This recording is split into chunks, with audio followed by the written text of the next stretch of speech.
acá están mis conflictos de interés. Lo importante, como hoy día estamos en República Dominicana, vamos a hacer una ruta de navegación.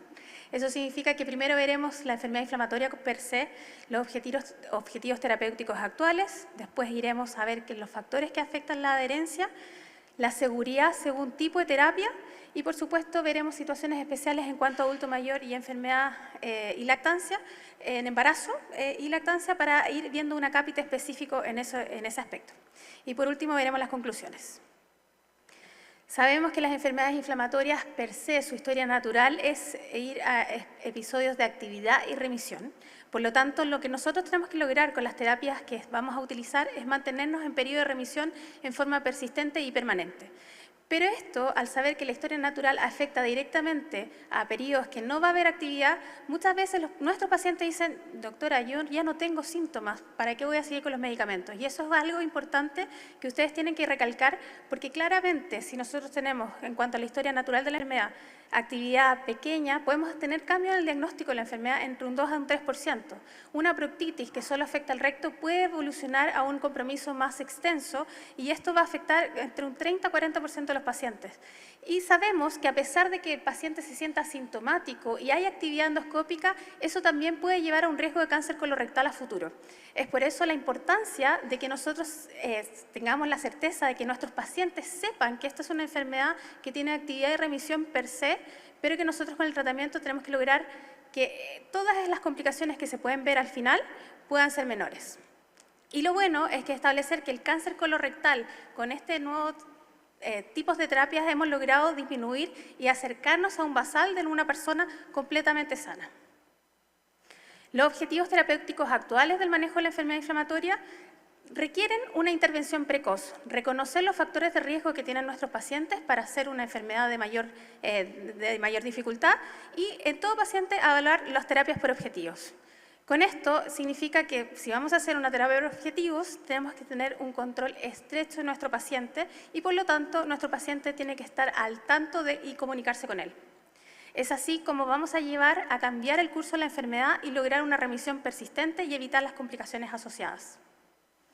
Estos son los objetivos que salieron en el slide, es más que nada para certificar que en el corto plazo nosotros vamos a lograr remisión clínica, que va a ser disminución de la frecuencia defecatoria sin sangrado rectal y también en la enfermedad de Crohn siempre recordar la escala del dolor abdominal.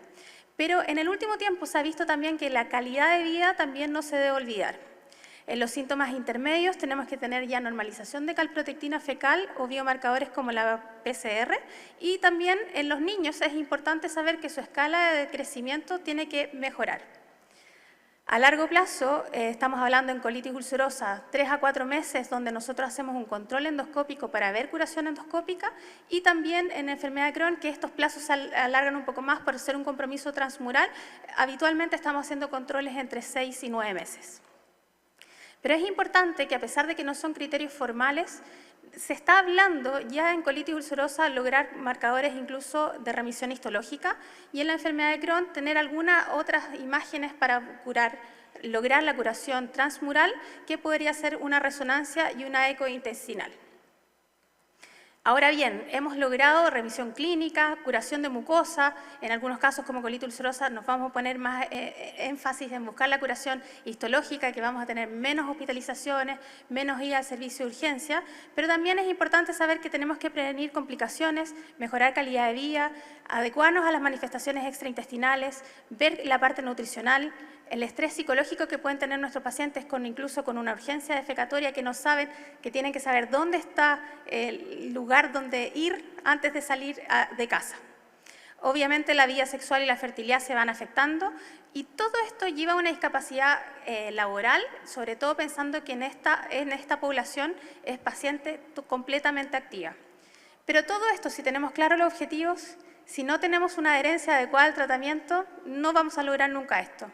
¿Y qué significa adherencia? Es un cumplimiento correcto del paciente de las recomendaciones y prescripciones médicas, y la idea es que tiene que ser una participación activa e información del paciente. O sea, uno tiene que avisar de que esta es una enfermedad que lo va a acompañar por toda la vida y las terapias tienen que ser administradas de forma correcta.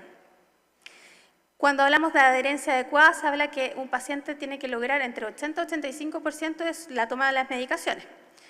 Cuando estamos al tanto de la no adherencia, es la falta del cumplimiento, y hay varios estudios que demuestran que los pacientes con enfermedad inflamatoria se consideran buenos pacientes, pero a pesar de ello, un 30-50% de los pacientes pueden tener problemas con la adherencia, tanto intencional como accidental. ¿Cuáles son los factores que más afectan? Pueden haber olvidos, discapacidad física, bajo nivel de alfabetización, que no saben los medicamentos que tienen que tomar, hay errores en las tomas y además puede estar asociado el abuso de sustancia y la edad. La edad, nos referimos a adultos mayores, habitualmente tienen claramente mayor cantidad de medicamentos, una polifarmacia, pero claramente los pacientes adultos mayores tienen mayor afinidad por adherirse a los tipos de terapia. Y saber que 1 de cada 5 pacientes con enfermedad inflamatoria se afecta su adherencia por tener una polifarmacia, esto es decir, más de 5 fármacos administrados al día. Sin embargo, tenemos también factores socioeconómicos, el nivel socioeconómico, creencias culturales y obviamente el costo que tienen los medicamentos o seguros inadecuados hacen que no podamos tener una adherencia adecuada. El sistema de salud, muchas veces tenemos largas listas de esperas que impiden que el paciente tenga sus medicamentos en forma correcta y también la dificultad del control continuo. Poca disponibilidad de medicamentos en algunos centros o simplemente hay cambios en los medicamentos que ni el médico se entera en el momento que se realiza. Relacionado a los fármacos, cada vez estamos viendo que hay nuevas terapias, hay algunos que son regímenes complejos, tomas diferentes medicamentos en distintos modos al día. También hay que evaluar los cambios que puedan ser posibles, por ejemplo, en la mesalazina, hay muchas veces que los pacientes están con 4 gramos al día, pero están 1 gramo cada 6 horas, se puede tomar en una sola dosis o en 2 dosis y el efecto es similar y con mejor adherencia al paciente. Ahora bien, ahora vamos a enfocarnos en cuanto a terapias biológicas y seguridad. Esta es la lista completa de los medicamentos que ya han sido aprobados por las guías por la FDA y la europea para distintos tipos de enfermedad inflamatoria como crónico-colitis ulcerosa. Primero tenemos los anti-TNF, que los conocemos bastante bien, tienen más de 30 años en el mercado, pero están apareciendo nuevas moléculas como la interleuquinas 12-23, no siendo selectiva el ustekinumab, que ya ha sido aprobada para enfermedad de Crohn y colitis ulcerosa, pero también tenemos una selectividad mayor a la P19 con interleuquina 23, donde resaltamos a risankizumab, mirinkizumab y guselkumab. Guselkumab, saber que recientemente se aprobó ya específicamente tanto para colitis ulcerosa y enfermedad de Crohn en junio y en septiembre, el 11 de septiembre de este año.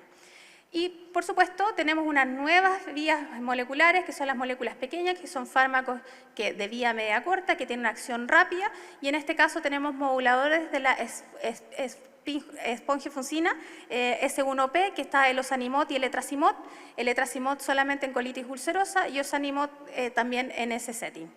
Y también tenemos los inhibidores YAT, que han venido a también estar evaluando en nuestras nuevas terapias, con tofacitinib con el efecto a nivel de colitis ulcerosa, y UPA, que ya ha sido evaluado tanto en Crohn como en colitis ulcerosa.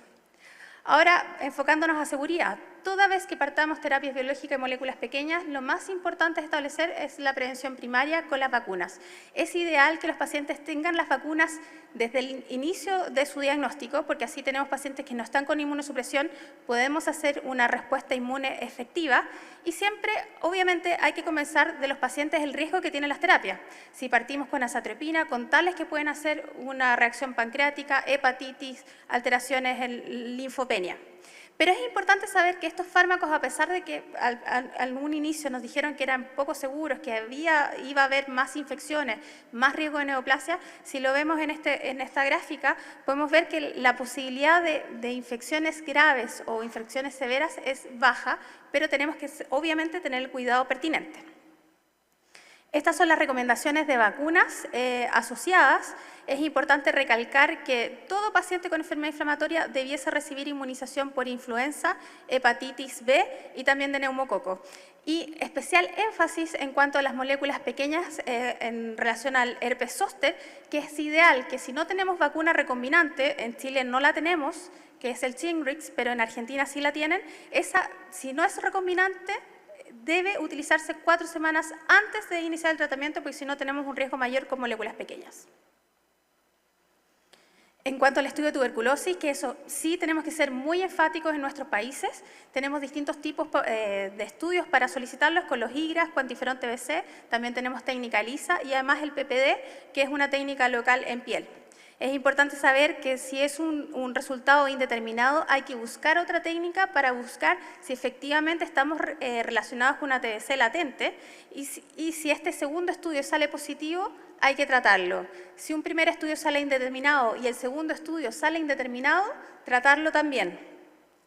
Y por último, si sale negativo, ahí no se trata. Pero es importante saber que los esquemas de tratamiento de TBC latente, tenemos la isoniazida que dura 6 meses, pero ahora han aparecido nuevos fármacos como la rifampicina, más isoniazida, que en 12 semanas podemos tener el tratamiento adecuado.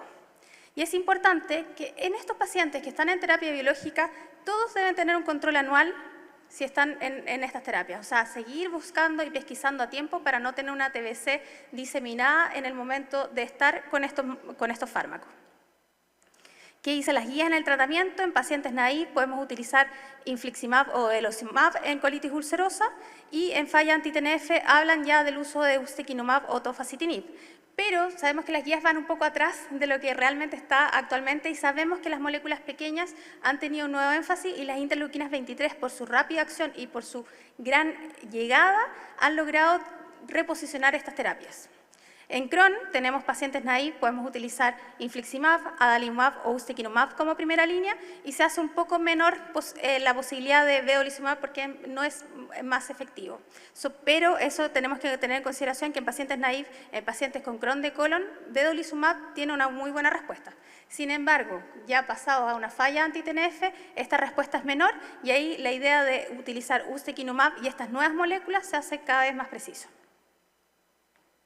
Esto es más que nada para hacer la comparación en cuanto a seguridad, que sabemos que ustekinumab y vedolizumab tienen menos riesgos de infecciones, menos riesgos de neoplasias.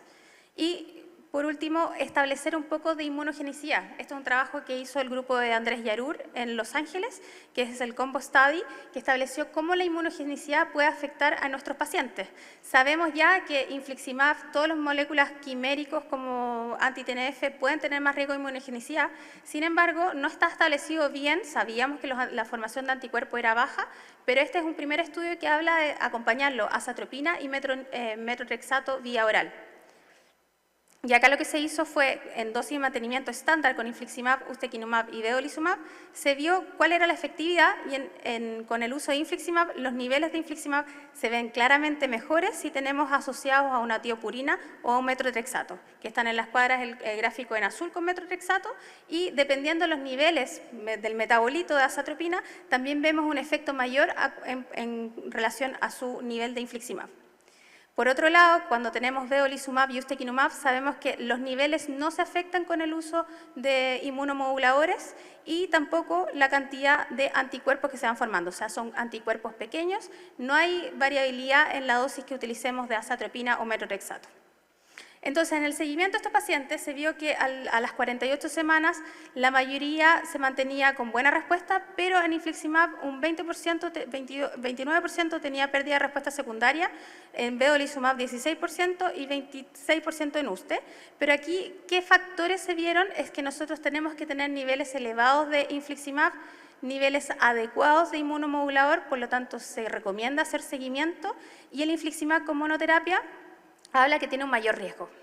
Por otro lado, el uso de metotrexato oral y azatropina permite tener mayores niveles de ceitioguanida y eso es altamente recomendado asociarlo con estas terapias. Y en vedolizumab y ustekinumab el uso de estas terapias no tiene un efecto asociado, no hay un factor mayor, así que por lo tanto son seguras, se mantiene su efectividad a lo largo del tiempo. En cuanto a la seguridad de ambas moléculas, ustekinumab siendo una interleuquina 12-23 y vedolizumab una antiintegrina, vemos que los eventos serios son bastante bajos y los riesgos de infecciones son leves, pero saber que son infecciones menores, que generalmente son rinofaringitis o alguna complicación asociada de virosis respiratoria alta. En cuanto a la selectividad de la interleuquina 23, sabemos que tiene una acción a nivel de la P19, siendo más específica solamente ligando la interleuquina 23, y estos son los trabajos pivotales. A mí me interesa ver la efectividad. Y en definitiva, un paciente naïf a terapia biológica que está con colitis ulcerosa, si nosotros utilizamos guselkumab solo, la efectividad que tiene es muy alta, más del 74%, pero si eso lo combinamos también con guselkumab y golimumab, la efectividad llega al 83%.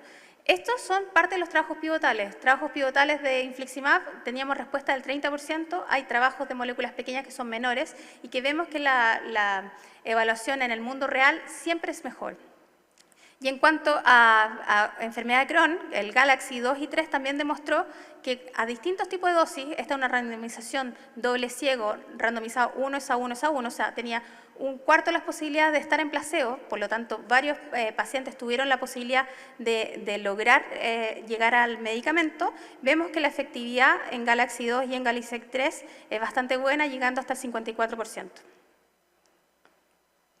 Cuando tenemos los inhibidores 23 específicamente, son seguros, con baja tasa de infecciones, tienen menos riesgo de eventos cardiovasculares mayores y de neoplasia, pero es importante saber que en estos pacientes igual tenemos que hacer un estudio acabado de tuberculosis latente, un panel de hepatitis crónicas y las pruebas hepáticas al inicio de la terapia para después controlarla posterior a la inducción.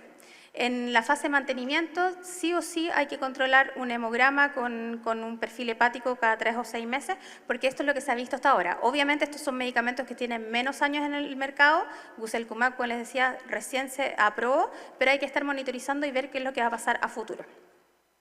Las moléculas pequeñas son administradas por vía oral, vía media corta y bajo riesgo de inmunogenicidad. Acá tenemos los grupos que tofa se concentra en colitis ulcerosa, UPA y filgotinib también. Upadacitinib es para enfermedad de Crohn y colitis ulcerosa. Y los reguladores de la S1P. Acá nos vamos a enfocar solamente en base a seguridad, saber que todos los JAK, la posibilidad de herpes zóster es alta, es ideal escreenearlos, es importante tener consideración de la vacuna no antes de 4 semanas y el perfil lipídico se puede incrementar sobre todo en fases de inducción, pero después hay pocas alteraciones asociadas.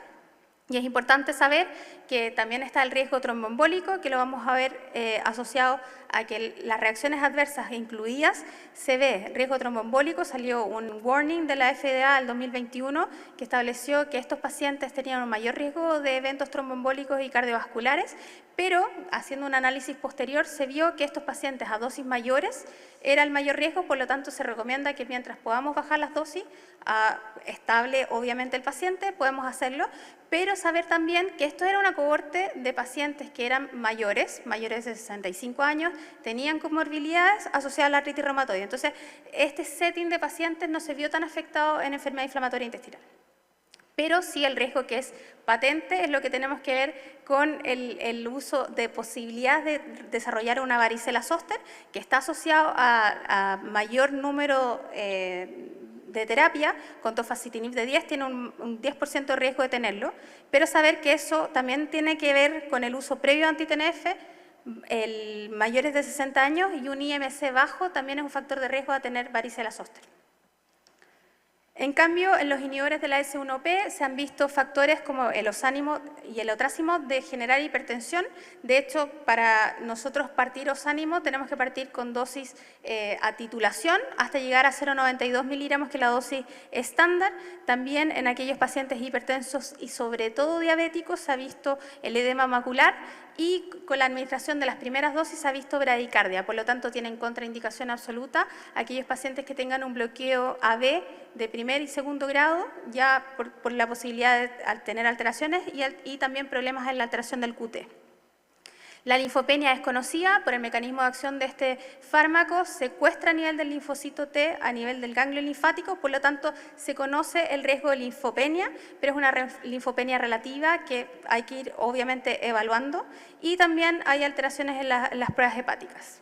Como decía, esto es un efecto de clase, moléculas pequeñas, varicela zóster, nuevamente lo recomendamos. Poblaciones especiales, tenemos el adulto mayor, que lo más importante, porque esto lo conversamos un poco ayer, es saber que estos tienen polifarmacias, comorbilidades, insuficiencia cardíaca y neoplasias que nos hacen hacer una población de mayor riesgo, pero sabemos que en el mundo real tenemos seguridad específica también en esta población, por lo tanto es un medicamento, ustekinumab, vedolizumab, que podemos utilizar en esta población. Si no tenemos acceso, preferir la monoterapia en anti-TNF. En embarazo, también el mayor factor de riesgo es la actividad, por lo tanto, más que pensar en los medicamentos propiamente tal, hay que enfocarse en que la paciente esté en remisión para lograrlo. Y por último, en cuanto a la seguridad de los medicamentos, tenemos el metrorexato contraindicadísimo, moléculas pequeñas en modelos animales se ha visto que hay dosis que pueden producir algunas alteraciones, por lo tanto hay que suspenderlo, el punto de corte de 3 meses para ozanimod, pero saber que las moléculas pequeñas pueden tener una duración menor. Y como les decía, estas son las terapias asociadas a los anti-TNF, que son seguras, como tanto vedolizumab y ustekinumab. Y en cuanto al registro piano, que ya lo conocemos, estos son los anti-TNF, que no hay más riesgo, la actividad de la enfermedad lleva más riesgo de aborto y sin importancia en el desarrollo a largo plazo. Pero sabemos también que vedolizumab y ustekinumab son seguros, no hay más riesgos asociados en esto es la cohorte más grande que hay a nivel mundial, con 1.669 mujeres monitorizadas. Por lo tanto, y como conclusión, la opción terapéutica en enfermedad inflamatoria ha aumentado, ha mejorado la tolerancia, ha mejorado el perfil de seguridad para lograr los objetivos actuales. Esto es saber siempre que la eficacia es muy importante, tenemos que tener una indicación, el efecto que estamos buscando, la durabilidad y la farmacocinética. También considerar que algunas terapias vamos a tener que usar terapia combinada. Y la seguridad, nosotros nuestros pacientes tenemos que saber, y ellos tienen que saber el riesgo de infecciones, el riesgo de neoplasias asociadas y los riesgos inherentes de cada tipo de fármacos. Las características individuales que va a tener, edad, comorbilidades y preferencia del paciente. Y por último, las características de la enfermedad. Esto nos va a ayudar a tomar las mejores decisiones y por lo tanto se hace necesario avanzar a nivel de Latinoamérica de tener mejores medicamentos para el manejo de estos pacientes. Muchas gracias.